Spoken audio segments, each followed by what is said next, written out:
In the top stories, 25 teenagers to be awarded for excellence. Toddlers among COVID-19 cases in Trinidad and Tobago, and PAHO warns that COVID cases are rising in the Americas.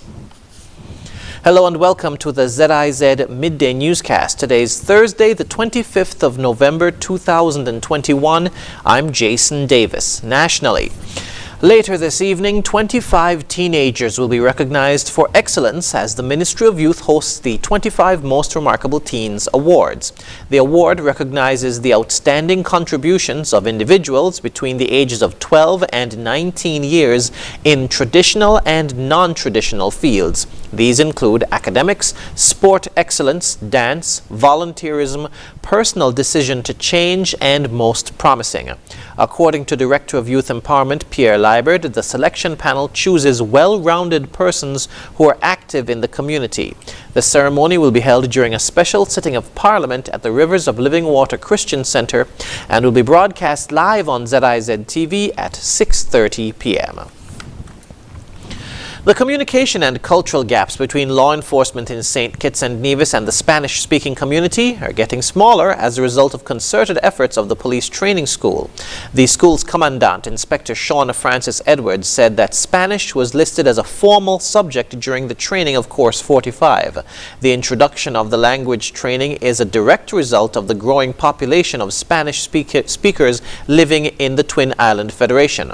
22-year-old recruit Wilmot Warner Mikel from the Dominican Republic decided to join the Royal St. Christopher and Nevis Police Force to help break the stereotype that persons in the Spanish community are either barbers, domestic workers, or bar owners. He said that when he entered training in May, he was readily embraced by his course mates. When they first saw me, they tried to interact in Spanish with me. Even though they got certain words wrong, I saw that they had interest in learning the language and they saw interest in getting to know me as a Spanish person. In Spanish class, they would ask me words and stuff like that, and I would try to explain it to them slowly because I would speak fast and they wouldn't catch on. Recruit Dequana Brown said she appreciated the added exposure to the subject as the Federation's population is becoming more diverse. In St. Kitts and Nevis, there are a lot of Spanish-speaking persons. So I think it's very important because they go through problems too, and we as police officers, how can we understand them if we don't know the language? The police say plans are in the works to open up Spanish classes to other officers within the force. This is expected to take place in 2022. The measure is expected to promote understanding and improve relations between both parties. The Department of Agriculture is announcing the opening of registration for the Agri-Christmas Night Market on Wednesday, December 22. According to a release, the event is open to all vendors, meat producers, fishers, and agro-processors. Registration forms are available at the Bastille Public Market, the Department of Agriculture at Lagreet, the Department of Marine Resources, and the Ministry of Agriculture at government headquarters. Interested persons are asked to contact the Ministry of Agriculture at 467-1016 for more information. The deadline for registration is Wednesday, December 15. We now move to news on the regional scene. In Trinidad and Tobago, COVID-19 continues to plague the most vulnerable groups in society, as Minister of Health Terence Dale-Singh confirmed that 14 children had contracted the virus in recent times. Speaking during Wednesday's health update, Minister Dale-Singh also revealed that 4 children have died from the virus. Kimberly D'Souza of TTT News tells us more. 11 toddlers, babies, under 3 months old are contracting COVID.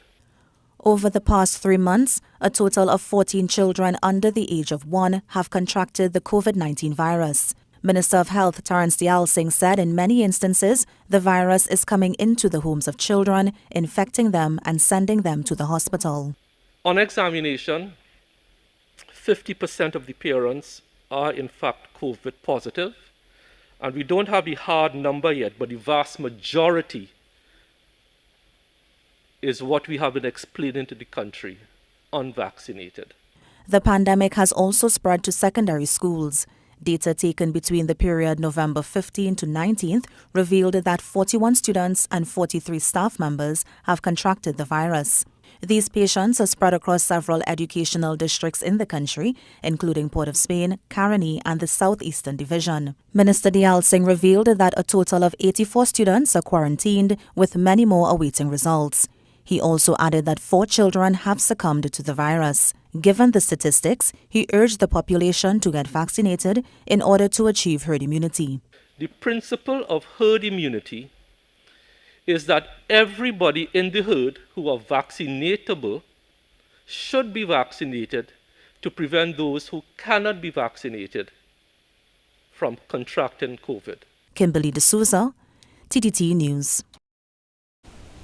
In Brazil, hundreds of dredging rafts operated by illegal miners have gathered in a gold rush on the Midday River, a major tributary of the Amazon, floating hundreds of miles as state and federal authorities dispute who is responsible for stopping them.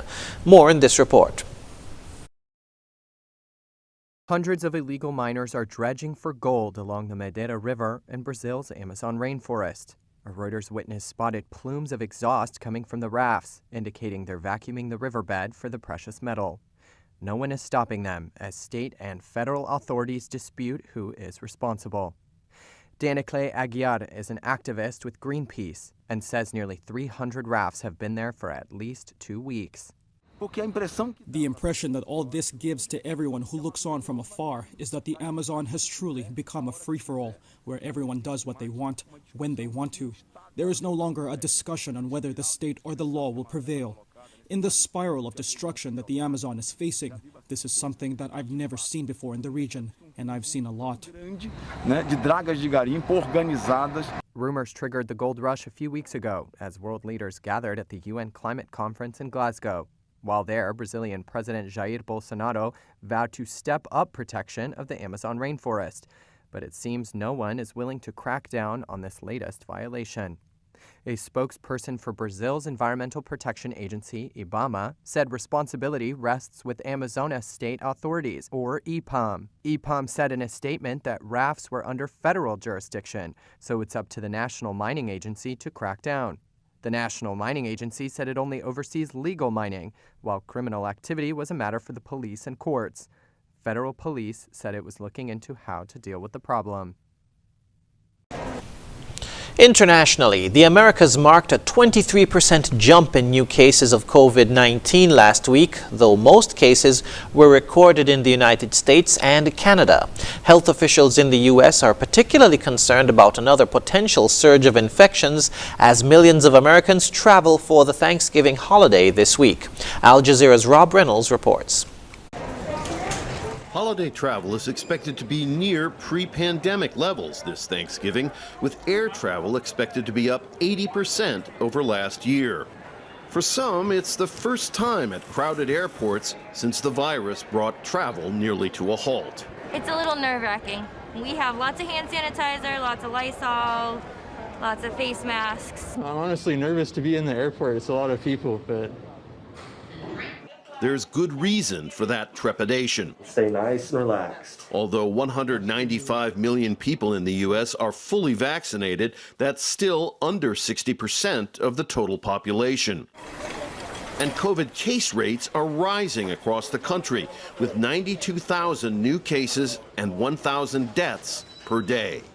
Heading into the first big holiday of the season, into Thanksgiving, we are seeing COVID numbers rising in most states nationwide. 30 of 50 states are showing increases in the number of COVID cases being reported.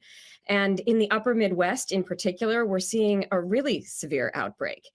States like Michigan have been hard hit, potentially a sign of things to come. We're far over capacity and really working hard to care for all these people. I'm afraid that what we're seeing here in Michigan is probably just a foreshadowing of what we'll see across the country. Despite the warnings and more than 770,000 deaths, a large group of people, 2/3 of whom identify as Republicans, remain unwilling to get vaccinated or to vaccinate their children. Infections among the unvaccinated continue to drive this pandemic. hospitalizations, and deaths. Tragically, at a time when we have vaccines that can provide incredible protection. Doctors recommend people gathering for Thanksgiving celebrations exercise caution. That means masking indoors. That means perhaps doing rapid tests prior to gatherings. That means taking those extra precautions that, we hoped we weren't going to have to do this year. Nearly 2 years into the pandemic, weary Americans are dealing with the new normal. Rob Reynolds, Al Jazeera. In the days after Royal Canadian Mounted Police arrested protesters blocking Coastal GasLink in British Columbia, about 100 people in Calgary showed solidarity with the Wet'suwet'en hereditary chiefs and others fighting to stop the pipeline project. City News with this report. If there's a time to stand, it's now. In the days after RCMP arrested protesters blocking Coastal GasLink in British Columbia, about 100 people here in Calgary are showing their solidarity with those fighting to stop the pipeline project. I want to stand with the people out there on the front lines in BC that are being treated like animals. RCMP arrested elders, supporters, and journalists as they enforced a court injunction prohibiting blockades around the project. It's really heartbreaking that they don't have the option or the respect that they should be getting as the keepers of the land. We believe we were entrusted to keep the land for our future generations, our grandkids, your grandkids. After gathering at TC Energy Tuesday evening, the crowd moved onto the street, blocking traffic in the downtown core, frustrating some motorists. I'm only 23 years old, and I'll tell you there's a lot of other things that I would want to be doing rather than just standing for our people's basic rights. The right to protect the land, the right to take care of the land. When we try to tell people that we want land back, right, it's not necessarily a transfer of land, because there's no way that we could do that. It's to come into our world for a little bit and see how we live off of the land so that we can have this land for the next 7 generations to come, right? So I was always taught if what I'm doing right now is going to negatively impact the next 7 generations, then I shouldn't be doing it. This was one of many protests across the country held in an attempt to draw national attention to Wet'suwet'en. In Calgary, Stephanie Lasuk, City News. And now for the weather. Present weather is fair skies with a light breeze of 5 miles per hour from the north. The temperature is 29 degrees Celsius or 84 degrees Fahrenheit. Seas are moderate with waves not exceeding 4 feet. The weather forecast for St. Kitts and Nevis says today will be mostly sunny in general with a 20% or slight chance of a brief isolated shower. Tonight will be mostly fair and cool with a 40% or moderate chance of brief light showers after midnight. Sunset today will be at 5:35 p.m. Sunrise tomorrow at 6:21 a.m. And that brings us to the end of the ZIZ Midday Newscast. Join us this evening for these stories and more in detail. Thank you for tuning in. I'm Jason Davis.